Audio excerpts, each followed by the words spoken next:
Isko Moreno officially reclaims the Manila City Hall with his running mate Chi Atienza proclaimed as vice mayor. Paulo Barcelon tells us what Moreno plans to address first in his new term. After over 26 hours, the people have spoken. Yorme is back in Manila. The City Board of Canvassers finally called the race before 9 p.m. Tuesday. Isko Moreno's message to Manileños: start the healing process and reach out to opponents. We should come up with any way of arc of random kindness sa ating isa't isa. For the meantime, I will let Mayor Hani Lacuna do her job for the remainder, so I think 6 weeks.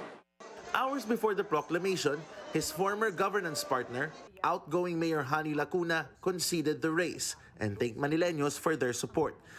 Domagoso won with an overwhelming majority, garnering over 530,000 votes as opposed to Lacuna's over 190,000 votes.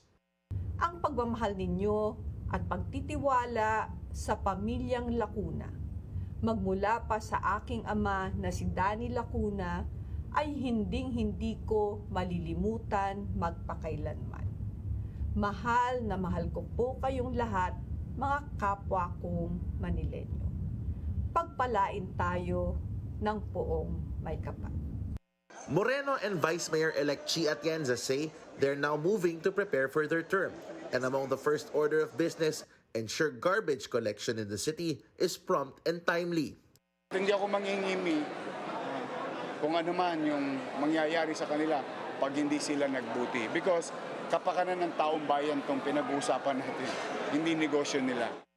Aksyon Demokratiko now holds 22 out of 36 seats in the local council and gained one more seat in the House after longtime councilor Joey Uy stunned the city by defeating Pandacan's longtime Solon, Benny Abante.